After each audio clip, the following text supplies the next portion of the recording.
ምን ማድረግ ነው ያለብሽ? ለኛ ማስተማር ያለብሽ ይቅርታ ምን እንደሆነ ወዲ እንዴት አድርጎ ደግሞ ነገሮችን መፍታት እንደምትችሉ ቁጭ ብላችሁ ነገሮቻችሁን እንዴት እንደምትፈቱ ደግሞ አሳዩን።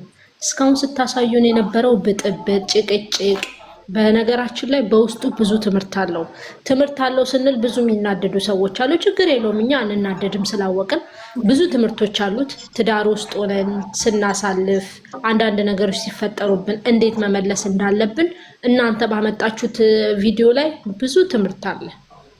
ያንን ትምህርት ኦኬ አየ ነው። አሁን ደግሞ ቁጭ ብላችሁ ነገሮቹ እንዳየ ነው በዛሬው ቪዲዮ ነገሮችሽን ማለት ሊያስቀርሽ የሞከረው ነገር ደስ ይላል። ምክንያቱም የሚወደውን ሰው የሚያደርገው ነገር ነው። በጣም ስለሚወድሽ፣ በጣም ስለሚያከብርሽ፣ በጣም ስለሚያፈቅርሽ ከጎኑ እንድትርቅበት ስለማይፈልግ ነው እንደዚህ አይነት ድርጊት ያደረገውና ዛሬ አሪፍ ስራን የሰራው ብሩኬ በመስማት ደስ ብሎናል። ግን አሁን ለኦዲየንሶቻችሁ ጥሩ ነገር ይዛችሁ ምክንያቱም ብዙ ነገር እያሳለፍን ነው ያለነው በሰው ሀገር ላይ ብዙ ጦርነት ያለበት ቦታ አለ። ናም ገባ ሜሪ እሺ ብዙ ጦርነት ያለበት ቦታ አለ። ረመዳንንም በጣም በመከራ ነው እያሳለፍን ያለነው። ነገሮቻችንም ደስተኛ እንድንሆን ደግሞ እናንተ ደስ ብሏችሁ ስትመጡ ሁሉም ሰው አንድ አይነት ይሆናል። እናንተ አሁን ተከፋፍለዋል ምናምን ብላችሁ ነው የምታስቡትና ኖ ተከፋፍለን ሳይሆን የእናንተ ክፍፍል የኦዲየንስንም መከፋፈል ያመጣል። የእናንተ ግጭት የኦዲየንስንም መከፋፈል ያመጣልና ነገሮችን ሰከን ብላችሁ ቁጭ ብላችሁ የምትነጋገሩበትን ደግሞ አስተምሩልኛ። ምክንያቱም ነገሮቻችሁን ካወዲያ እንዴት እንደምትፈቱት እንዴት ቁጭ ብላችሁ እንደምትፈቱት በመነጋገር ነገር እንዴት እንደሚፈታ ቤት እንዴት ጸጥ እንደሚል እንዴት ትክክለኛ ይሆንልን በጣም ደስ ይለናል። ለምን ሰው በጣም በእናንተ ውስጥ ብዙ ጭቅጭቅ ተፈጥሯል፣ ብዙ ጦርነቶች ተፈጥሯል፣ ብዙ አለመግባባቶችን በመግባባት ማል አለመግባባትም እንደዛው ጭቅጭቅን፣ ስድብን ሁሉን ነገር አስተናግዷል።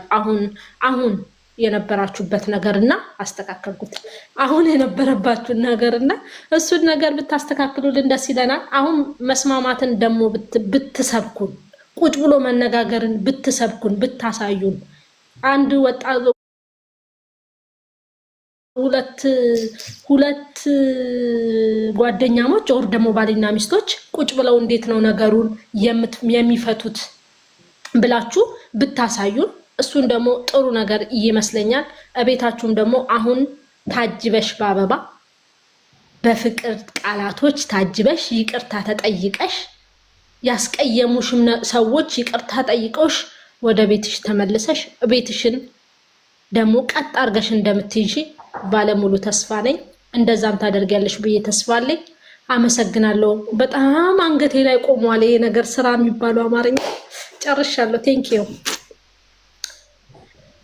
ባይ ያሏት ሰዎች ደግሞ ደስ አይበላችሁ። ሃይሚ መቼም ከሚዲያ ላይ ተጠፋው ማን ፍን ያረገብኝ እህቴን አረ ወይ ገና ከመግባት ማገሩ ምንድነው? ማን ነው እንናገረው? ማን ነው?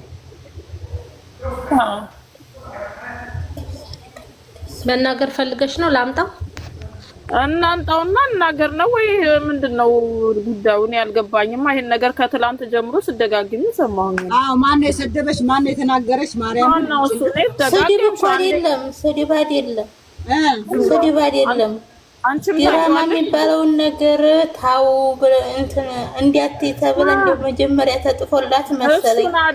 እሱን አይደለም በውስጥ በኩል የተባልኩት ነገር አለ የተባልኩት ነገር አለ። ኖ እናኒ በለጠ ኖ ምን ቦት ላይ እኔ አንድ ነገር ማለት ፈልጋለሁ። ይሄን ያለው ሰው እኔ የሚመስለኝ እንደራሴ ነው። እኔ ነኝ ኖ እንትናን ሁለቱን ይዤ እጓዛለሁ እንደዚህ ነኝ ምናምን የሚል ሰው እኔን ፍላጎት ካለው ጥያቄ መጠየቅ ከፈለገ ገስቴ ላይ መጥቶ ይጠይቀኝ። ኮንፊደንስ ካለ ውስጥ ሴጣን ሁለቱን ጓዥ ያለው አይደል? አንቺ ራስሽ ሁለቱን ይዘሽ አይደል የምትጓዡ? ታዲያ ምንድን ነው ልዩነታችሁ? ታዲያ ሁለቱን ይዤ እየተጓዝኩ ነው። ሁለቱንም ነው የተናገርኩት። ለምን በስር ከላይ መልአክ ከውስጥ ሴጣን ለምን መተው ያናግሩ? ለምን አታናግ? አንቺ ብሎክ ለምን አታርጊው? ለምን ፎሎ ታርጊዋለሽ? እንደዛ ለምን ታዳምጫለሽ እንዴ? ውዴ ለምሳሌ አንቺ ራሱ ፍለግ አዳምጪኝ ገና ተስማማሽ? ቦልከዋለሁ አውጣሻለሁ። በቃ እንደዛ እኮ ነው። ምንድነው ችግሩ? እኔ የምናገራቸው ቃላት እያቃጠላቸው ከሆነ መተው ቁጭ ብለው ያዩኛል እንጂ ብሎ ካላደርግ አሚረብሽሽ ከሆነ ብዬ ነው። አሚረብሽሽ ከሆነ ብዬ አይረብሸኝም። ቢረብሸኝ ኖሮ ምን ያመጣል? እንደዛ ከሆነ ይምጡና ሚቲውን የሰሙ ይቃጠሉ። በተረፈ ዝም በይ። መልስ አትስጪ። ለአንዳንድ ሰዎች መልስ አትስጪ። እኔ በነገራችን ላይ ውስጥ ሴጣን ደጅ መልአክ አይደለም። ገስት ላይ መልአክ ውስጥ ሴጣን አይደለም። ሶ እንደዚህ አይነት ሰዎች ናቸው በውስጥ እየመጡ የሚናገሩኝ አይደል? ወጣታ ናገረኝ ኮንፊደንስ ካለ ይኸውልሽ አይምዬ ገስት ላይ ምናምን ስትሉላችሁ ገስት ላይ ስለተቀመጠ ምንድነው ስለኛ ምንድነው ስለሚል ያን ሰውዬ ያን ግለሰብ ራሱን ማናገር ነው ያለብሽ አንቺ። እንደዛ ነው። ማነሽ እንትናን አስገቢያት። ዛሬ ደስታ ቀን ነው። ነይ ግቢና ደስታሽን ግለጪ። ማንስ ቀብራራው